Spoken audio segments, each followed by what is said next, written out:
Hi everyone, स्वागत है आप सभी का। कैसे हैं आप सभी लोग। हर वर्ष ज्येष्ठ माह की पूर्णिमा को सुहागन महिलाएं पति की लंबी उम्र के लिए पूर्णिमा का व्रत रखती है। वट सावित्री व्रत की तरह ही इस व्रत में निर्जल व्रत रखकर सावित्री, सत्यवान और वट वृक्ष की पूजा की जाती है। वट पूर्णिमा व्रत के दिन ज्येष्ठ पूर्णिमा व्रत भी किया जाता है। इस दिन व्रत रखकर पूजा करने और वट वृक्ष में जल चढ़ाने से अखंड सौभाग्य की प्राप्ति होती है। आइए जानते हैं वर्ष 2025 में वट पूर्णिमा कब है, पूजा विधि, उपाय और व्रत के पारण का समय। सबसे पहले जान लेते हैं वट पूर्णिमा व्रत शुभ मुहूर्त। साल 2025 में वट पूर्णिमा व्रत 10 जून मंगलवार को रखा जाएगा। पूर्णिमा तिथि का प्रारंभ 10 जून प्रातःकाल 11:35 पर होगा और पूर्णिमा तिथि की समाप्ति 11 जून को दोपहर 1:13 पर होगी।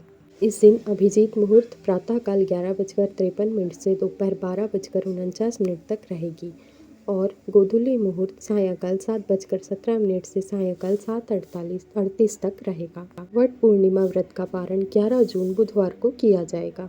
वट पूर्णिमा व्रत पूजा विधि। वट पूर्णिमा व्रत के दिन प्रातःकाल स्नान के बाद 16 श्रृंगार कर पूजा स्थान पर धूप दीप जलावे। अब एक बांस की टोकनी में पूजन सामग्री रखें और फिर व्रत का संकल्प लेकर वट वृक्ष के पास जाए। सबसे पहले वट वृक्ष पर जल चढ़ाएं, इसके बाद धूप दीप जलाकर बाकी सामग्री वट वृक्ष में अर्पित करें।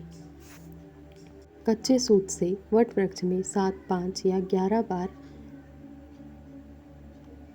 सूत लपेटे। इसके बाद हाथ में काला चना लेकर व्रत कथा पढ़नी चाहिए। पूजा के बाद भीगे हुए चने को बांटकर और श्रृंगार सामग्री दान करनी चाहिए। इस प्रकार वट पूर्णिमा व्रत करना चाहिए।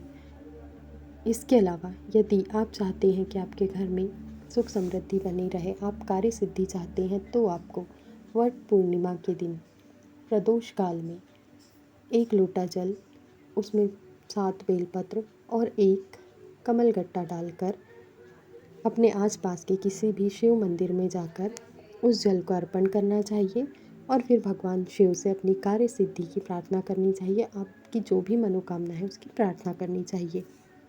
इसके अलावा जो व्यक्ति अपने घर में पूर्णिमा के दिन दूध से बनी हुई चीज़ें बनाता है और भगवान को भोग लगाता है, उसके घर में सुख शांति समृद्धि हमेशा बनी रहती है। तो इस पूर्णिमा पर इन उपायों को ज़रूर कीजिएगा। इसी तरह के और भी वीडियोस देखने के लिए मेरे चैनल को सब्सक्राइब कीजिए और यदि आपको वीडियो पसंद आया हो तो इसे लाइक एंड शेयर कीजिए। Thank you.